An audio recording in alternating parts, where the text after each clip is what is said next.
बंधु माने आजिर एही कार्यक्रमटी कुंभ राशि पाई बहुत गुरुत्वपूर्ण अछि।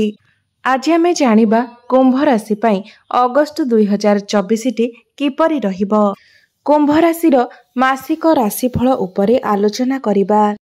कुंभ राशिर व्यक्ति विशेष मानक पाई अगस्त मासटी किपरि रहिबो संपूर्ण भापरे आमे सेही विषय आलोचना करिबा। कुंभ राशिर स्वास्थ्य, शिक्षा, प्रेम, वैवाहिक जीवन, भाग्य, क्यारियर एवं व्यापार वाणिज्यर स्थिति किपरि रहिबो एही अगस्त 2024 रे से विषय विस्तार रूप से जानिबा। नवग्रहंकर स्थिति मध्य देखिबा। नवग्रह केउ प्रकारर फल देबारे सक्षम हेबे। शेषरे अशुभत्व प्रदान करुथिबा ग्रह मानक पाई किछि विशेष प्रतिकार विषय मध्य जानिबा। सेथिपाई भिडियोटी को स्किप न करी शेष पर्यंत निश्चय देखंतु एवं आपणकर जदि कुंभ राशि होइथाय तेबे भिडियोटी को लाइक करी चैनल टी को सब्सक्राइब करि दियंतु एवं कमेंट बॉक्स रे जय श्री जगन्नाथ निश्चय लिखंतु। तेबे बंधु माने आजिरो एही कार्यक्रमटी जन्म राशि एवं चंद्र राशि उपरे आधारित अटे। अगस्त मास आरंभ रे कुंभ राशि रे नवग्रहंकर स्थिति विषय सर्वप्रथमे जानिबा। बंधु माने राशि चक्रर 11तम राशि हेउछि कुंभ राशि एवं आपणक राशिर अधिपति हेउछंती शनिदेव एवं शनि आपणकर प्रथम भावरे विराजमान अछंती। आपणकर द्वितीय भावरे राहु विराजमान अछंती। आपणकर चतुर्थ भावरे मंगल एवं गुरु विराजमान अछंती। आपणकर षष्ठ भावरे सूर्य विराजमान अछंती। सप्तम भावरे बुध एवं शुक्र विराजमान अछंती एवं आपणकर अष्टम भावरे केतु विराजमान अछंती। तेबे सर्वप्रथमे आसंतु जानिबा आपणकर स्वास्थ्य किपरि रहिबो एही अगस्त 2024 रे। तो बंधु माने आपणक कुंडलीर प्रथम भावटी होइथाय आपणकर स्वास्थ्यर भाव, आपणकर इम्यूनिटी सिस्टमर भाव एवं आपणकर प्रथम भावर अधिपति हेउछंती शनि एवं शनि आपणकर प्रथम भावरे ही विराजमान अछंती। बंधु माने शनिकर स्थिति एठारे बहुत भल रहुछि। मात्र 14 नवेम्बर पर्यंत शनि बक्री अवस्थारे रहिबे एवं से पर्यंत शनि आपणको आपणको द्वादश भावर फल प्रदान करिबे एवं बुध एवं शुक्र आपणकर सप्तम भावरे केंद्र रे विराजमान अछंती, भल स्थिति रे अछंती। तो एही मासरे आपणकर स्वास्थ्य भल रहिबो किंतु शनि बक्री अवस्थारे थिबा जोगु समय समय आपणको थकापण भली समस्या देखिबाकू मिली पारे। मुंड बिंधा भली समस्या देखा देई पारे। समय समय थंडा ज्वर भली समस्या मध्य देखा देई पारे। पाणीपाग रे परिवर्तन जोगु एही भली समस्या देखा देई पारे। मात्र अन्य कोनोसी बड़ समस्या हेबार नाही। तो एही अगस्त मासटी रे आपणकर स्वास्थ्य भल रहिबो। एबे जानिबा आपणकर शिक्षा क्षेत्र किपरि रहिबो एही अगस्त 2024 रे। तो बंधु माने आपणक कुंडलीर पंचम भावटी होइथाय आपणक शिक्षार भाव एवं आपणक पंचम भावर अधिपति हेउछंती बुध देव एवं बुध आपणकर सप्तम भावरे शुक्रंक सहित विराजमान अछंती। बंधु माने बुधंकर स्थिति एठारे बहुत भल रहुछि। बुध केंद्र त्रिकोण राजयोग बनाउछंती एवं आपणकर प्रथम भावको देखुछंती जहा फଳରେ एही मासरे आपणकर पाठ पढ़ार स्थिति बहुत भल रहिबो। बुध एही स्थान रे रही आपणकर ज्ञान को बढ़ाउछंती, बुद्धि को बढ़ाउछंती, आपणको टैलेंटेड बनाउछंती। ज्ञान एवं बुद्धि बलरे आपण पाठ पढ़ा क्षेत्र रे बहुत अधिक उन्नति करिवे। विशेष करी 22 अगस्त पूर्वरु आपणकर पाठ पढ़ा बहुत भल रहिबो। 22 अगस्त पूर्वरु जदि आपणकर कोनोसी एग्जाम अछि तो सेथिरे आपणको शुभ फल प्राप्ति हेबो। पाठ पढ़ा को नै जदि आपण कोनोसी बड़ डिसिजन नेबा पई चाहुछंती, कोनोसी जगह रे एडमिशन करिबा पई चाहुछंती, उच्च शिक्षा करिबा पई चाहुछंती तेबे आपण 22 अगस्त पूर्वरु करिनियंतु। समय आपणक पई भल रहिबो। मात्र 22 अगस्त परे बुध जेतेबेले बक्री अवस्थारे रहिबे सेतेबेले आपणकर पाठ पढ़ारे सामान्य समस्या देखा देई पारे। मंगल मध्य 26 अगस्त को आपणकर पंचम भाव को आसीबे। ତ ଆପଣଙ୍କର ପାଠ ପଢ଼ାରେ ଏନର୍ଜି ବଢ଼ିବ, ଆପଣ ଏନର୍ଜେଟିକ୍ ହୋଇ ପାଠ ପଢ଼ିବେ। ତ ସବୁ ଦୃଷ୍ଟିରୁ ଦେଖିବାକୁ ଗଲେ ଏହି ଅଗଷ୍ଟ ମାସରେ ଆପଣଙ୍କର ପାଠ ପଢ଼ାର ସ୍ଥିତି ଭଲ ରହିବ। ଏବେ ଜାଣିବା ଆପଣଙ୍କର ପ୍ରେମ ଜୀବନ କିପରି ରହିବ ଏହି ଅଗଷ୍ଟ 2024ରେ।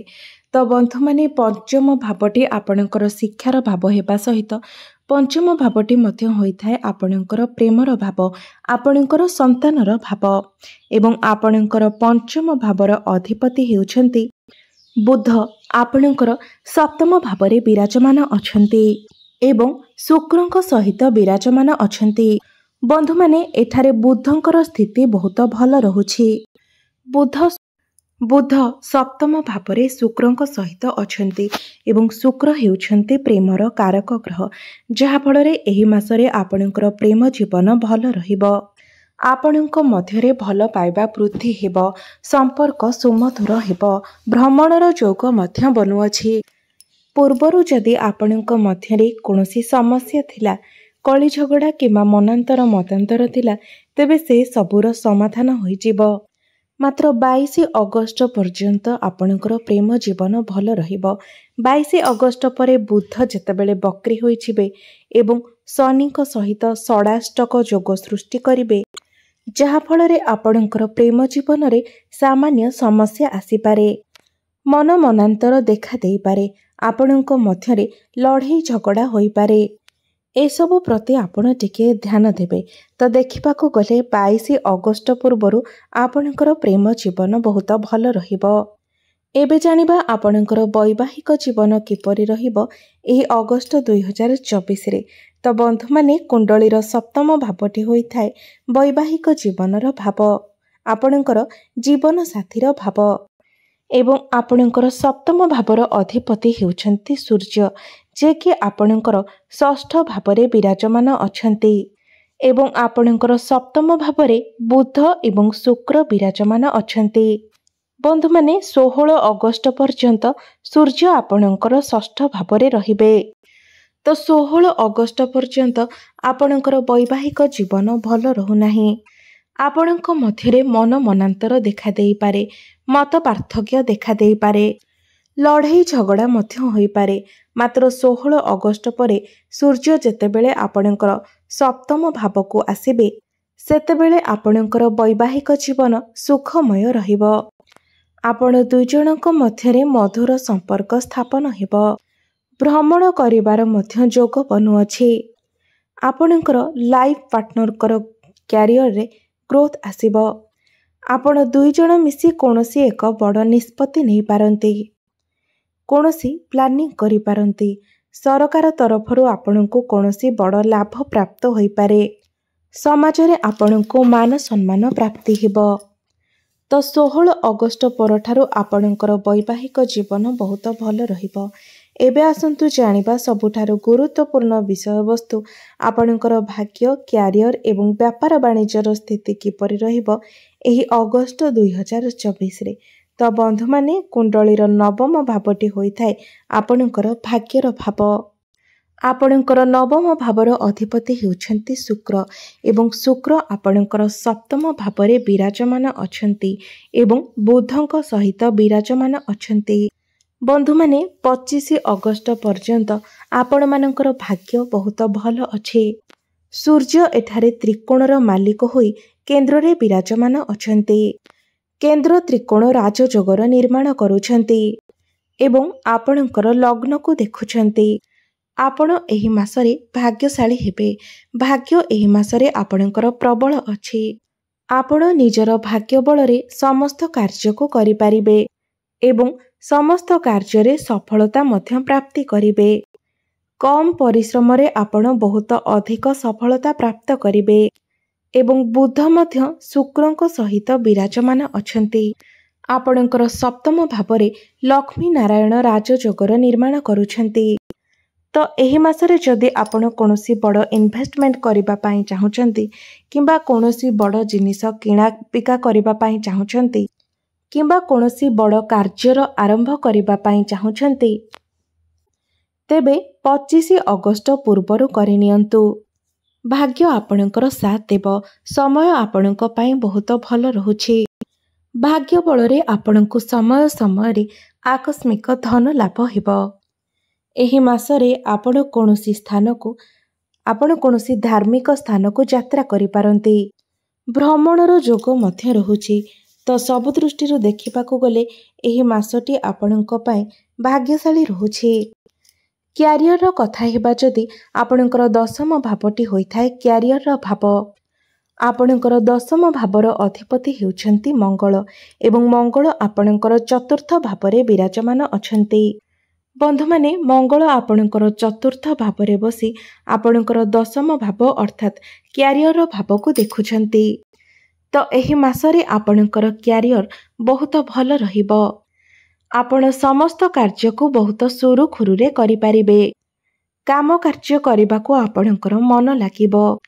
उपर ऑफिसरंकर सपोर्ट आपणको प्राप्ति हेबो। काम कार्य रे आपणकर साहस पराक्रम वृद्धि पाइबो। 26 अगस्त परे मंगल आपणकर पंचम भाव को गोचर करिबे एवं आपणकर एकादश भाव को देखिबे। एकादश भाव होइथाय आपणकर लाभर स्थान, इच्छा पूर्तिर भाव होइथाय। तो 26 अगस्त परे आपणको अनेक लाभ प्राप्त हेबो। आपणकर समस्त इच्छा पूर्ण हेबो। काम कार्य रे आपणकर प्रमोशन हेबार मध्य जोग बनुअछि। जेउमानक पाखरे कोनोसी चाकरी बाकिरी नथिला सेमानकु चाकरी प्राप्ति हेबार जोग मध्य बनुअछि। आपण जदि टेक्निकल क्षेत्र रे कार्य करूछंती, आईटी सेक्टर बैंकिंग लाइन रे कार्य करूछंती, मैनेजमेंट किंबा मेडिकल लाइन रे कार्य करूछंती, तो एही मासटी आपणको पई बहुत भल रहिबो। एथिरे आपण बहुत अधिक सफलता लाभ करिवे। व्यापारर कथा हेबा जदि आपणकर सप्तम भावटी होइथाय व्यापार वाणिज्यर भाव एवं सप्तम भावर अधिपति सूर्य आपणकर षष्ठ भावरे विराजमान अछंती। मात्र 16 अगस्त को सूर्य आपणकर सप्तम भाव को चलन करिवे। तो 16 अगस्त परे आपणकर व्यापार बहुत भल रहिबो। बुध मध्य आपणकर सप्तम भावरे अछंती। बुध हेउछन्ति व्यापारर कारक ग्रह। तो एही मासरे 16 अगस्त परे आपणकर व्यापार वाणिज्यर स्थिति बहुत भल रहिबो। व्यापार वाणिज्य ग्रोथ हेबो। आपणकर फाइनेंशियल ग्रोथ मध्य हेबो। आपणकर डेली इनकम रे वृद्धि हेबो। एबे जानिबा किछि उपाय विषय जे उपाय गुडी को करबा द्वारा एही मासरे आसुथिबा अशुभत्वर खंडन होई पारिबो। तो आपण सर्वप्रथमे शनिकर बीज मंत्रर जप प्रत्येक दिन अवश्य करंतु। ओम प्रांग प्रिंग प्रोंग सह शनिश्चराय नमः। एही मंत्र को आपण प्रत्येक दिन 108 थर जप करंतु। आपण प्रत्येक दिन सूर्य को जलार्घ्य अर्पण करंतु एवं हनुमान चालीसार पाठ करंतु एवं बुद्धंकर बीज मंत्रर जप मध्य अवश्य करंतु। ओम ब्रांग ब्रिंग ब्रोंग सह बुद्धाय नमः। एही मंत्र को आपण प्रत्येक दिन 108 थर निश्चय जप करंतु। एही मासरे आसुथिबा समस्त अशुभत्व खंडन हेबा सहित शुभत्व प्राप्ति हेबो। आपणकर जीवन मंगलमय हेउ, एहा ही मोर ईश्वरंक निकटरे प्रार्थना। धन्यवाद।